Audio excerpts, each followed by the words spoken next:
Bismillahirrahmanirrahim. Assalamualaikum warahmatullahi wabarakatuh.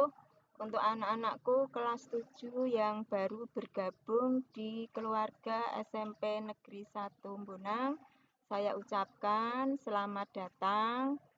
Dan untuk pertemuan yang kali ini luar biasa, kita melalui channel YouTube.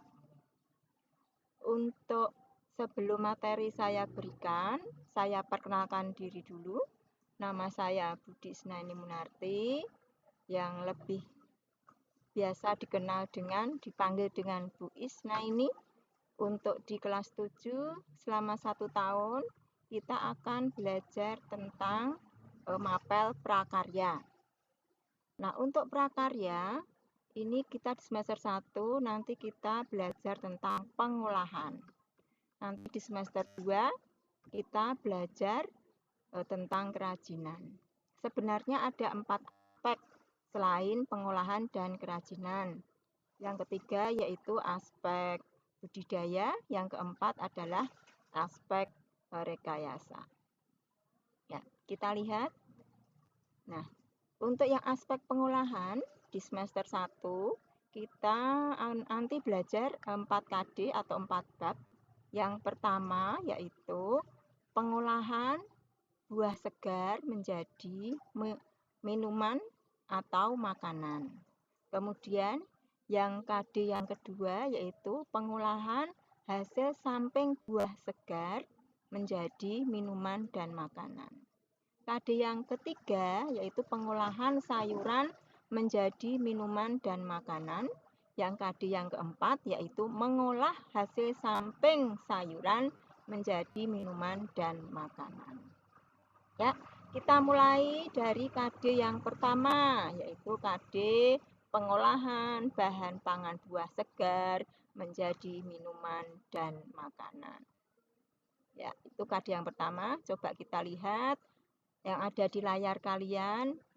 Nah, diamati gambarnya. Pasti anak-anak sudah tahu semua apa itu yang tertera di layar. Saya yakin anak-anak Bonang tahu semua.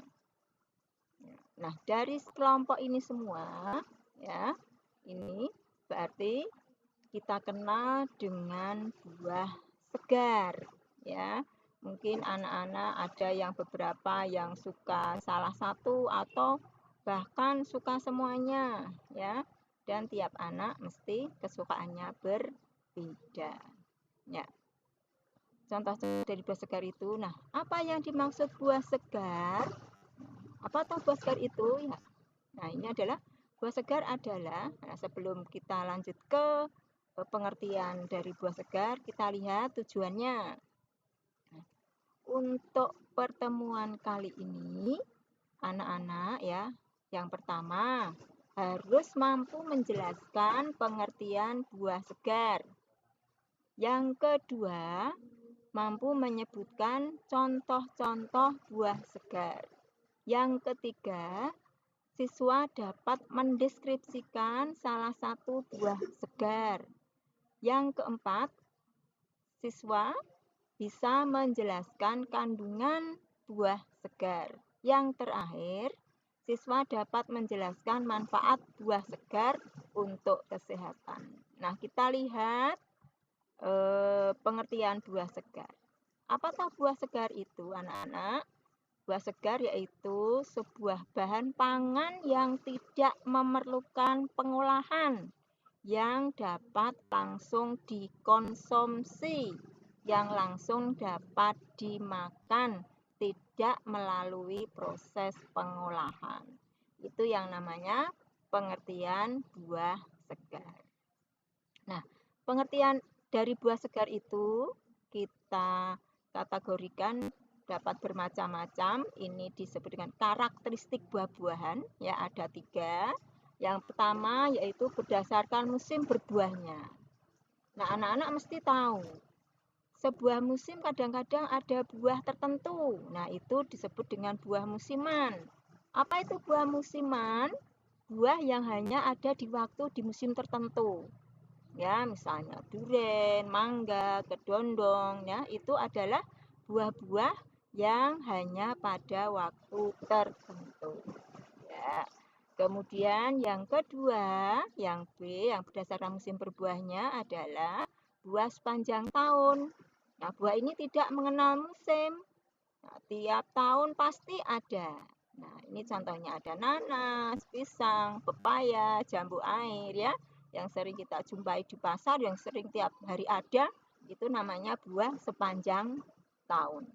Nah, itu berdasarkan berbuahnya. Nah, kemudian kita lihat yang berdasarkan iklim tempat tumbuhnya. Tempat tumbuhnya tuh di mana? Yang pertama itu buah tropis. Apa itu buah tropis? Buah yang hidupnya di daerah panas. Ya, misalnya pisang, pepaya, nah itu yang hidupnya di daerah panas ya. Kalau yang buah subtropis itu buah yang tumbuh di iklimnya yang sedang ya. Biasanya yang di pegunungan kalau di Indonesia, misalnya apel, jeruk, stroberi, anggur, dan sebagainya.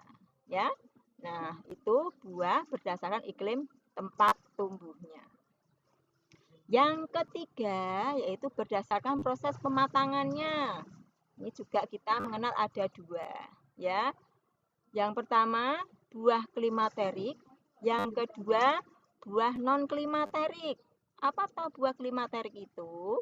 Nah, buah klimaterik itu adalah buah yang setelah dipanen itu kemudian dibiarkan, itu kemudian menjadi matang.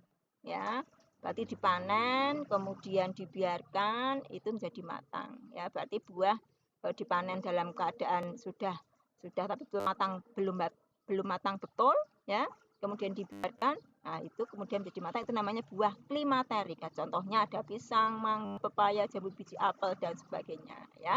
Tetapi ada juga buah yang itu harus dipanen itu dalam sudah keadaan matang, ya. Itu disebut buah non klimaterik, yaitu buah setelah panen tidak akan mengalami proses pematangan tetapi langsung ke arah pembusukan. Nah, itu contohnya semangka, anggur, jambu air, ya. Nah, ya, itu materi yang saya sampaikan untuk pertemuan yang pertama ini, ya. Nah, setelah itu berarti kita silahkan membuat tugas portofolio, ya. Kerjakan di kertas folio bergaris. Paling atas diberi namamu, nomor absen kalau belum tahu ya nama, kelas 7 apa, ya. Kemudian diberi judul tugas portofolio, pengolahan buah segar menjadi makanan atau minuman seperti yang ada di layar. Yang ditulis yang pertama, ditulis satu contoh buah segar saja, satu saja yang kamu ketahui, ya. Kemudian yang kedua, silakan deskripsikan buah tersebut, ya. Gambarkan buah tersebut. Contohnya, yang nomor 1 kalian tulis, misalnya ini ya, buah rambutan. Nah, yang kedua digambarkan atau dideskripsikan. Oh, buah rambutan itu ada bulunya, warnanya merah, dalamnya putih, ada bijinya, buahnya rasanya segar, ada yang manis. Nah, itu namanya deskripsi atau penggambaran. Nah, kemudian yang ketiga, dijelaskan karakteristiknya. Tadi sudah saya jelaskan ada 3. Berdasarkan musim buahnya, berdasarkan iklim pertumbuhannya, berdasarkan pematangannya, ya. Apakah termasuk buah musiman, atau termasuk buah tahunan, atau termasuk buah klimaterik, atau non klimaterik, atau termasuk buah tropis, atau yang subtropis. Nah, itu yang nomor 3, jelaskan karakteristiknya. Kemudian yang keempat, tolong ditulis kandungan dan manfaat. Kandungan dalam buah rambutan misalnya itu apa? Manfaatnya apa untuk tubuh kita? Ya, itu yang keempat, yaitu berupa kandungan dari salah satu buah yang kalian tulis di nomor 1.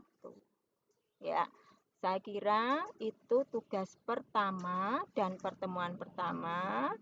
Ya, silahkan ditulis. Kemudian tugas ini dikumpulkan nanti terakhir setelah KD yang pertama atau bab 1 sudah selesai. Ya, begitu anak-anakku. Sekian, mohon maaf, tetap sehat, tetap semangat ya. Walaupun kita jauh di hati tapi jauh di badan tapi dekat di hati ya. Begitu saya akhiri. Alhamdulillahirabbil alamin. Assalamualaikum warahmatullahi wabarakatuh.